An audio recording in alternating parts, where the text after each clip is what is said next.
प्यारी सात संगत जी, प्यार भरी राधा स्वामी जी। गुरु प्यारी सात संगत जी, आप लोग जैसा जानते हैं कि बाबा जी इस समय टोरंटो में हैं और वहां पर उन्होंने सवाल जवाब के कार्यक्रम किए थे। 4 जुलाई के जो सवाल जवाब थे हमने आपसे पहले ही साझे कर लिए हैं। अब आज हम आपसे बाबा जी और हजूर जी के साथ संगत के साथ जो 5 जुलाई को टोरंटो शहर में सवाल जवाब कार्यक्रम किए थे उसको साझा करने जा रहे हैं। साथ ही साथ बाबा जी के साथ जो प्रश्न उत्तर कार्यक्रम में शब्द पढ़ते हैं PS अरोड़ा जी, उनके बारे में भी एक लड़की जी ने शिकायत की। जैसे ही बात बाबा जी के सामने रखी गई, जैसे ही बाबा जी ने वह बात सुनी, वे तुरंत थोड़ा सा गंभीर हो गए, गुस्सा हो गए। आखिर कनाडा में ऐसा क्या हो गया, पूरी बात आपको हम इस वीडियो में जरूर सुनाएंगे। आप सबसे पहले एक विशेष विनती है आप सबसे कि इस वीडियो को अधिक से अधिक लोगों तक पहुंचाएं। डेरा के प्रश्न उत्तर कार्यक्रम को अधिक से अधिक लोगों तक पहुंचाना हम सभी की जिम्मेदारी है। वीडियो को शुरू करने से पहले आप सभी से विनती है कि यदि आपने अभी तक हमारे चैनल को सब्सक्राइब नहीं किया है तो कृपया करके चैनल को आप सब्सक्राइब करें और बेल आइकन पर क्लिक करें ताकि हमारी आने वाली हर वीडियो सबसे पहले आपके पास पहुंच सके। वीडियो को लाइक जरूर करिएगा और कमेंट के अंदर राधा स्वामी जी अवश्य लिखिए। 5 जुलाई के दिन टोरंटो शहर का मौसम बहुत ही सुहावना था। प्रश्न उत्तर कार्यक्रम ने भी सभी का दिल जीत लिया। बाबा जी ने इतना हंसाया कि पूरा का पूरा पंडाल खुशी से गूंज उठा। बाबा जी का ये इतना हंसाना, इतना आनंद शब्दों में बयान करना मुश्किल है। आप स्वयं जब प्रश्न उत्तर सुनेंगे तो आप सबको भी बहुत ही ज्यादा आनंद आएगा। सबसे पहले एक बुजुर्ग सेवादार खड़े हुए, उनकी आयु लगभग 86 वर्ष की थी। उन्होंने बाबा जी के सामने खड़े होकर कहा, बाबा जी अब मेरी उम्र 84 से भी आगे निकल गई है। अब मैं 86 वर्ष का हो चुका हूँ। अब कृपया करके मुझे इस संसार से अपने चरणों में बुला लीजिए। उन्होंने ये बात बड़े ही प्रेम और विनम्रता से कही। आगे उन्होंने कुछ पंक्तियां भी सुनाई। उनकी बात सुनकर बाबा जी मुस्कुरा पड़े और हल्के से हंसने लगे। फिर उस बुजुर्ग ने बाबा जी से कहा कि बाबा जी मेरा आपके सामने कोई प्रश्न नहीं है। मैं तो केवल इस संसार से जाने से पहले आपको और हजूर जी को 2 पंक्तियां सुनाना चाहता हूँ। बाबा जी ने बड़े ही प्रेम से इशारा किया और कहा कोई बात नहीं, सुना दीजिए। और साथ ही बाबा जी ने उन्हें समझाया कि इस संसार में आना और जाना सब मालिक के हाथ में है। हम अक्सर लफ्जों में कह तो देते हैं कि लेकिन होगा वही जब और जैसा मालिक चाहेगा। बुजुर्ग ने अपनी दोनों पंक्तियां सुनाई। उसके बाद उन्होंने बड़े ही प्रेम के साथ राधा स्वामी जी कहा और बाबा जी को प्रणाम करके अपनी जगह पर वापस चले। इसके बाद ही एक बहन प्रश्न पूछने के लिए आई। उन्होंने बाबा जी से कहा, बाबा जी मैं मेडिकल लाइन से जुड़ी हुई हूँ। उन्होंने पूरा विस्तार से अपनी बात रखी, लेकिन उन्होंने ये नहीं बताया कि वे डॉक्टर है या नर्स हैं। फिर बाबा जी ने तुरंत ही उनके चेहरे की ओर देखकर कहा, आप तो नर्स के प्रोफेशन में हैं। जैसे ही बाबा जी ने ये बात कही, वहाँ बैठी पूरी की पूरी संगत हैरान रह गई। किसी ने भी ये नहीं बताया था कि वे नर्स है, लेकिन बाबा जी ने स्वयं ही उनके पेशे के बारे में बता दिया। उस बहन ने फिर कहा कि बाबा जी हमारे पास जब मरीज आते हैं तो कई बार हमें उन्हें इंजेक्शन लगाना पड़ता है। जब हम इंजेक्शन लगाते हैं तो उन्हें दर्द होता है। क्या इस हिसाब से हम उन्हें कष्ट दे रहे हैं? क्या इस कारण हमारे कर्म भी बनते हैं? तो बाबा जी ने बड़े ही प्यार से समझाया कि बेटा ये हमारा पेशा है। हमें इतनी गहराई में जाकर इस प्रकार की बातों में उलझना नहीं चाहिए। यदि हम हर बात को इसी तरह सोचने लगेंगे तो फिर अपना काम ही नहीं कर पाएंगे। फिर बाबा जी ने आगे समझाया कि जब हम सांस भी लेते हैं तब भी कर्म बनते हैं। यदि इसी प्रकार हर बात का हम हिसाब लगाने बैठ जाएंगे तो कर्मों का कोई अंत नहीं है। लेकिन जब हम किसी के भले के लिए ईमानदारी से अपनी जिम्मेदारी निभाते हुए अपना काम करते हैं तब हमें घबराना नहीं चाहिए। हमें पूरी ईमानदारी से पूरी निष्ठा और पूरी जिम्मेदारी के साथ अपना कर्तव्य निभाना चाहिए। यही सबसे महत्वपूर्ण बात है। इसके बाद उसी बहन ने बाबा जी से एक और प्रश्न किया। उन्होंने कहा कि बाबा जी, कई बार हमारे पास ऐसे लोग भी आते हैं जो गर्भपात यानी अबॉर्शन करवाना चाहते हैं। विशेषकर विदेशों में ये देखने को मिलता है। बाबा जी, जो लोग गर्भपात करवाते हैं, क्या उनके कर्म बनते हैं? क्या उन्हें उसकी सजा मिलेगी? तो बाबा जी ने बहुत ही प्रेम से और गंभीरता से उत्तर दिया, बेटा, यदि हम किसी को जीवन नहीं दे सकते तो हमें किसी का जीवन छीनने का भी अधिकार नहीं है। उन्होंने आगे समझाया, ये निर्णय हमारा नहीं है कि इस जीव को इस संसार में लाना क्या है या नहीं। यह सबसे अधिक मालिक की इच्छा पर निर्भर करता है। यही तय करता है कि किसी जीव को कब आना है, कितने समय तक रहना है और कब वापस जाना है। बाबा जी ने कहा, हमें यह अधिकार नहीं दिया गया कि हम ऐसे निर्णय स्वयं लें। मालिक के पास अपने अनगिनत तरीके हैं। यदि किसी जीव को इस संसार में नहीं आना होगा तो वह नहीं आएगा, और यदि मालिक की इच्छा होगी कि वह आए तो उसे कोई भी रोक नहीं सकता। इसे हमेशा मालिक की रजा और उसके भाने में रहना चाहिए। प्रश्न उत्तर कार्यक्रम की शुरुआत में आज बाबा जी ने अपेक्षाकृत शांति रहे। शुरू में प्रश्नों के उत्तर हजूर जी ने दिए। बाद में जब वातावरण थोड़ा सा हल्का हुआ तब बाबा जी ने अपने सहज और हास्यपूर्ण अंदाज से पूरे के पूरे पंडाल को खूब हंसाया। इसके बाद कनाडा के टोरंटो से एक भाई ने हजूर जी से एक प्रश्न किया। उसे कहा, हजूर जी, हम भी आपके जैसे बनना चाहते हैं। आप बाबा जी के इतने निकट रहते हैं, आप उनके बहुत प्रिय हैं। हम भी चाहते हैं कि हमें भी बाबा जी का वही प्रेम और वही कृपा मिल जाए। कृपया हमें बताइए कि हमें क्या करना चाहिए ताकि हम भी आपके जैसे बन सके और बाबा जी की प्रसन्नता, बाबा जी की खुशी प्राप्त कर सके। हजूर जी ने बड़े ही प्रेम से उत्तर दिया, बेटा, इस संसार में जितने भी मनुष्य जन्म लेते हैं वे सभी के सभी परमात्मा के ही रूप हैं। मेरे और तुम्हारे बीच में कोई अंतर नहीं है। हम सब उसी एक मालिक की संतान हैं। इतने में बाबा जी ने पास रखे माइक्रोफोन की ओर झुकते हुए मुस्कुरा कर कहा, भाई, ये सवाल तो तुम मुझसे भी पूछ सकते हो। जैसे ही बाबा जी ने ये बात कही, पूरा पंडाल जोरदार हंसी से गूंज उठा। फिर उस भाई ने मुस्कुराते हुए कहा, बाबा जी, आपने कल कहा था कि आज हजूर जी ने आपके जैसे जूते नहीं पहने, लेकिन आज तो उन्होंने बिल्कुल आपके जैसे ही जूते पहन रखे हैं। उन्होंने आपकी बात भी मान ली है। ये सुनकर बाबा जी ने हंसते हुए कहा, अच्छा, अब तुम ही बताओ कि तुम मेरे साथ क्या क्या मिलाकर दिखा सकते हो। बाबा जी ने ये बात पूरी तरह हास्य के भाव से कही थी। फिर उन्होंने आगे कहा कि यदि तुम कहते हो कि तुम मेरे अपने हो, मुझसे प्रेम करते हो, तो ये बताओ कि मेरे जीवन की कौन कौन सी अच्छी बातें अपने जीवन में अपनाने की आपने कोशिश करोगे। उस भाई ने तुरंत ही विनम्रता से उत्तर दिया, कहा, बाबा जी, मैं पूरी कोशिश करूंगा कि आपके बताए मार्ग पर चल सकूं, आपके गुणों को अपने जीवन में उतार सकूं। इसके बाद बाबा जी ने उससे मजाक करते हुए कपड़ों, जूतों और पहनावे को लेकर कई हल्की फुल्की बातें भी की। कभी पूछते कि उसका कौन सा रंग अच्छा लगता है, कभी कहते कि सूती कपड़े अच्छे होते हैं या कोई और कपड़े अच्छे होते हैं। इस तरह बाबा जी ने उसे इतने प्रेम पूर्वक हास्य परिहास किए कि पूरा पंडाल लगकर ठाकुर से गूंज उठा।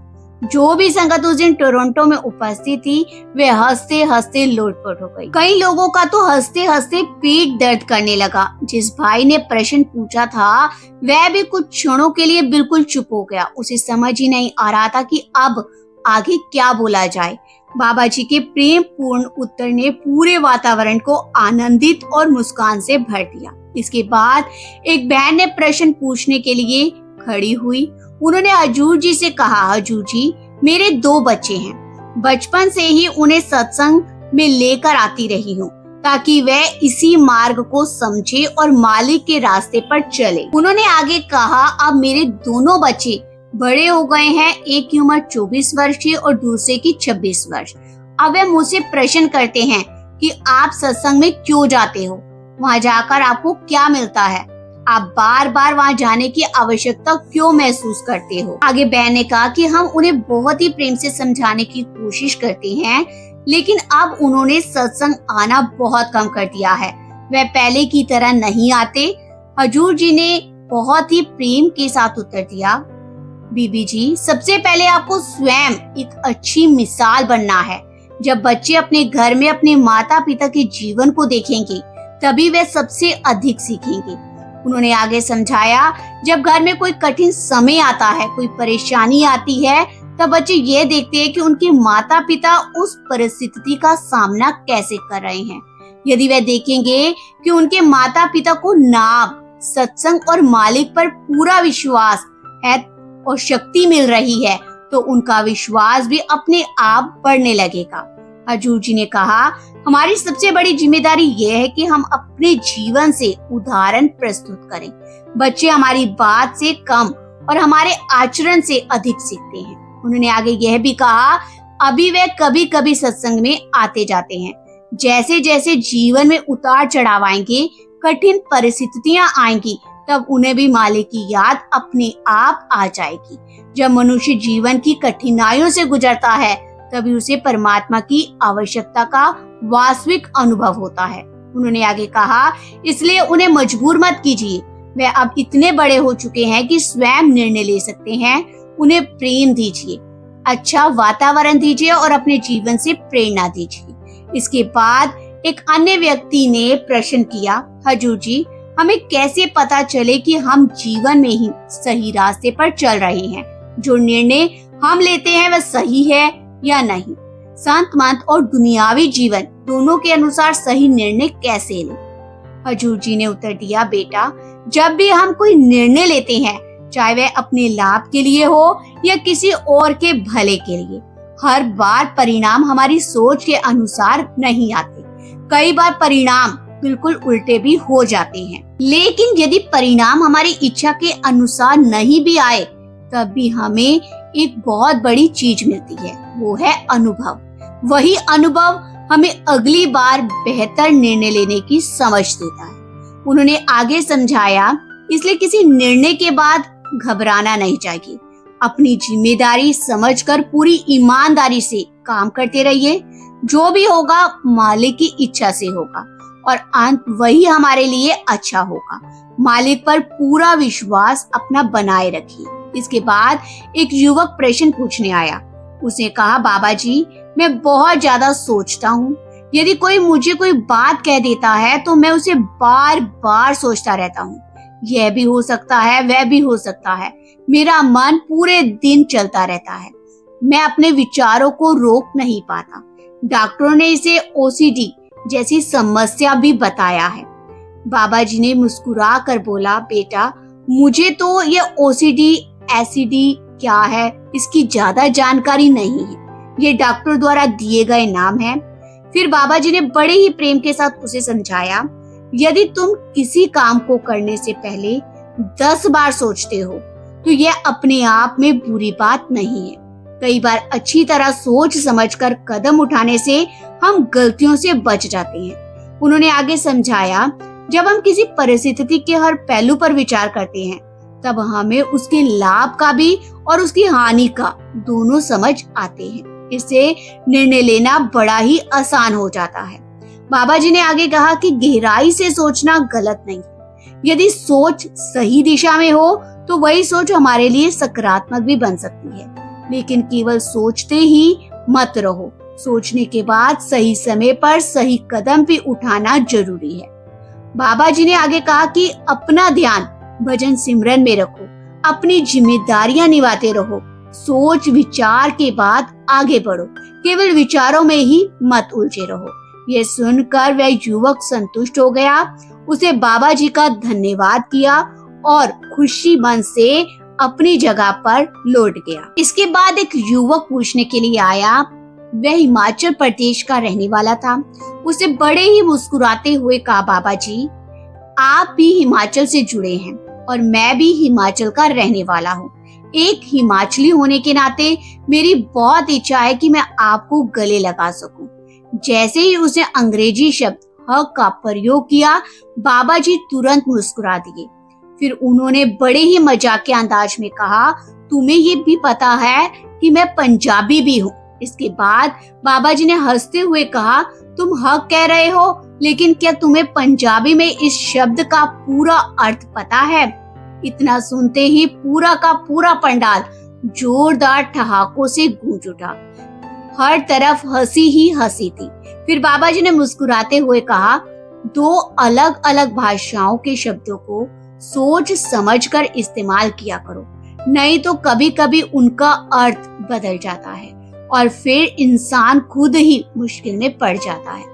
जैसे ही बाबा जी ने ये बात कही, संगत फिर से जोर जोर से हंसने लगी। ये युवक भी मुस्कुराता हुआ अपनी जगह पर बैठ गया। इसके बाद ही एक और भाई प्रश्न पूछने के लिए आगे आया। उससे कहा, बाबा जी, मेरी पत्नी हमेशा मुझसे कहती रहती है कि तुम बिल्कुल खाली बैठे रहते हो, तुम्हारे पास कोई काम नहीं है, तुम तो पूरे दिन फुर्सत में रहते हो। वह मुझे बार बार वेला कहती रहती है। बाबा जी ने उसे बहुत ही प्रेम से उत्तर दिया, बेटा, केवल किसी को वेला कह देने से सही नहीं है। यदि किसी का मन हर समय विचारों में लगा हुआ है, लगातार सोच रहा है, तो वह वास्तव में खाली कहाँ है? फिर बाबा जी ने आगे समझाया, सच्चे अर्थों में वेला वह है जिसका मन संसार की इच्छाओं से हटकर पूरी तरह मालिक में लग गया हो, जिसे दुनियावी मोह माया, लालच और इच्छाओं से कोई लगाव न रह जाए, वही वास्तव में निश्चित और खाली है। यह उत्तर सुनकर वह भाई मुस्कुराया, बाबा जी को प्रणाम किया और अपनी जगह पर बैठ गया। इसके बाद एक बहन हजूर जी के पास आई। उन्होंने कहा, हजूर जी, जीवन में संतुलन बनाए रखना बहुत कठिन लगता है। मैं हमेशा कोशिश करती हूँ कि परिवार, काम और आध्यात्मिक जीवन सब में संतुलन बना रहे, लेकिन फिर भी मैं तनाव में रहती हूँ। जितनी कोशिश करती हूँ उतना ही लगता है कि सब कुछ ठीक से नहीं हो पा रहा। ये कहते कहते वह भावुक हो गई। हजूर जी ने उसे बहुत ही प्यार से समझाया कि बेटा, ये मत सोचो कि जीवन का हर दिन एक जैसा रहेगा। जैसे हर समय बादल नहीं रहते, हर समय बारिश नहीं रहती, हर समय धूप भी नहीं रहती, वैसे ही जीवन भी हर दिन एक जैसा नहीं होता। हजूर जी ने समझाया, जीवन में संतुलन का अर्थ ये नहीं कि हर परिस्थितियां हमेशा एक जैसी रहे। वास्तविक संतुलन यह है कि हम बदलती परिस्थितियों के अनुसार स्वयं को संभालना सीखें। फिर उन्होंने मोबाइल फोन के विषय में भी एक बहुत ही महत्वपूर्ण जानकारी कही। उन्होंने कहा, आजकल तो ऐसा लगता है जैसे 5 विकारों के साथ एक छठा विकार भी जुड़ गया, वो है मोबाइल फोन। उन्होंने समझाया, जैसे ही हमें 5-10 मिनट का खाली समय मिलता है, हम तुरंत मोबाइल उठा लेते हैं। कोई सोशल मीडिया देखने लगता है, कोई इंस्टाग्राम खोल लेता है, कोई फेसबुक देखने लग जाता है। हजूर जी ने आगे कहा कि हम अपने लिए समय ही नहीं निकालते, हम कभी अपने साथ अकेले बैठना ही नहीं चाहते। हम हर समय अपने मन को किसी न किसी चीज में उलझाए रखते हैं। उन्होंने आगे समझाया, जब मन को लगातार व्यस्त रखा जाता है और उसे कभी शांति से बैठने का अवसर नहीं मिलता, तब वही मन धीरे धीरे थक जाता है और तनाव तथा अवसाद जैसी समस्याएं बढ़ने लगती है। उन्होंने आगे समझाया, जीवन की गति इतनी तेज हो गई है कि हम यह भी भूल गए हैं कि कुछ समय शांत बैठना क्या होता है। इसलिए प्रतिदिन थोड़ा समय ऐसा अवश्य निकालिए जो केवल आपके और मालिक के लिए हो। उस समय अपने मन को देखिए, स्वयं को समझिए और सोचिए कि अपने जीवन को और बेहतर कैसे बनाया जा सकता है। हजूर जी ने आगे भी समझाया कि जब हम कुछ समय अपने साथ शांत होकर बिताते हैं, तब हमें यह भी समझ आने लगता है कि हमने अपनी इच्छाओं और अपेक्षाओं से अपने जीवन को कितना उलझा लिया है। धीरे धीरे जब मन की गति शांत हो जाती है, तब यह अनुभव होने लगता है कि जो कुछ भी हो रहा है वह सब मालिक की रजा से हो रहा है, हमारी इच्छा से नहीं। इसके बाद एक भाई ने प्रश्न पूछने के लिए हाथ खड़ा किया। उसे कहा, हजूर जी, आज मेरा जन्मदिन है। हजूर जी मुस्कुराए और बोले, बहुत अच्छी बात है। फिर उन्होंने बड़े ही प्रेम से समझाया, हम जानते हैं कि जन्मदिन मनाना आजकल एक सामान्य बात है, लेकिन हमें यह भी सोचना चाहिए कि कि हर जन्मदिन केवल 1 वर्ष बड़ा ही नहीं बनता, बल्कि हमारी जीवन यात्रा का 1 वर्ष कम भी कर देता है। उन्होंने कहा, हम जीवन में धन भी कमाते हैं, परिवार भी कमाते हैं, रिश्ते भी निभाते हैं और बहुत कुछ प्राप्त कर लेते हैं, लेकिन इस संसार की सबसे बड़ी कीमती चीज समय है। एक बार जो समय निकल गया वह फिर कभी वापस नहीं आता। हजूर जी ने आगे समझाया, हम जीवन में आगे तो बढ़ते जाते हैं, लेकिन उसी के साथ हमारा समय भी लगातार कम होता जाता है। इसलिए हमें ये याद रखना चाहिए कि परमात्मा ने हमें यह मनुष्य जन्म किस उद्देश्य से दिया है। हमें इस जीवन का सही उपयोग करना चाहिए। इसके बाद एक बहन बाबा जी के पास आई। उन्होंने कहा, बाबा जी, जब मैं छोटी थी तब मेरी बहुत इच्छा होती थी कि मैं भी आपके सामने बैठकर शब्द गाऊं, जैसे दूसरे बच्चे गाते हैं। उन्होंने आगे बताया, एक बार PS अरोड़ा जी ने मुझसे कहा था कि अब तुम्हारी उम्र निकल चुकी है, इसलिए अब तुम बाबा जी के सामने शब्द नहीं गा सकती। लेकिन उन्होंने ये भी कहा कि जो बच्चे बाबा जी के सामने शब्द गाते हैं, बाबा जी उनसे बहुत खुश होते हैं। बहन ने आगे कहा, उन्होंने यह भी कहा था कि जब तुम शब्द गाकर समाप्त करो तो बाबा जी की ओर देखकर उनसे आंख मिलाना। यदि बाबा जी मुस्कुरा दे तो समझ लेना कि यह उनकी विशेष कृपा है। जैसे ये बात पूरी हुई, बाबा जी मुस्कुराए और बड़े ही हास्यपूर्ण अंदाज में बोले, अच्छा, अब मेरा यही काम रह गया है कि मैं लड़कियों से आंख मिलाता रहूं। बाबा जी की ये बात सुनते ही पूरा पंडाल ठहाकों से गूंज उठा। सभी जोर जोर से हंसने लगे। फिर बाबा जी ने बहुत ही प्यार के साथ समझाया, बेटा, मैं तो हमेशा यही समझाता आया हूँ कि इन बाहरी बातों में मत उलझो। तुम लोगों ने तो एक नई ही बात बना ली। यदि बाबा जी मुस्कुरा दे तो वही विशेष कृपा का संकेत है। बहन ने फिर विनम्रता से कहा, बाबा जी, आप चाहे तो अरोड़ा साहब से पूछ सकते हैं, उन्होंने ही मुझे ये बात बताई थी। बाबा जी ने मुस्कुराते हुए बोला, अच्छा, अब तो मुझे अरोड़ा साहब से भी पूछना पड़ेगा कि उन्होंने बच्चों को ये क्या समझा दिया। ये सुनकर एक बार फिर पूरा पंडाल हंसी से गूंज उठा। इसके बाद समय लगभग 11:40 का हो चुका था। प्रश्न उत्तर कार्यक्रम लगभग 1 घंटा 40 मिनट तक चला। कार्यक्रम सुबह लगभग 10 बजे शुरू हुआ था। अंत में बाबा जी ने कहा, मुझे और हजूर जी को यहाँ आकर आप सभी के बीच में बहुत अच्छा लगा। इसके बाद बाबा जी ने सभी को बड़े ही प्रेम पूर्वक राधा स्वामी कहा और कार्यक्रम को समाप्त करके वहां से आगे चल दिए। कार्यक्रम के बाद संगत ने पैक लंच ग्रहण किया। बाबा जी भी वहां से अपने निवास के लिए रवाना हो गए। बताया गया है कि आज शाम ह्यूस्टन में भी कार्यक्रम निर्धारित है। वहाँ भी लगभग 1.5 घंटे का प्रश्न उत्तर कार्यक्रम होगा और उसके बाद जो भी नई जानकारी मिलेगी वह आप सभी के साथ अवश्य साझा की जाएगी। आज के प्रश्न उत्तर कार्यक्रम में जो भी रोचक और आनंद में प्रसंग होंगे उन्हें कल की वीडियो में विस्तार से बताया जाएगा। इसी के साथ ही आप सभी का बहुत बहुत धन्यवाद कि आप हमारे इस चैनल पर जुड़े हैं। राधा स्वामी जी। संगत जी, आपसे प्यार भरी विनती है कि आप हमारे इस चैनल को सब्सक्राइब जरूर कीजिएगा और कमेंट में राधा स्वामी जरूर लिखिएगा। राधा स्वामी।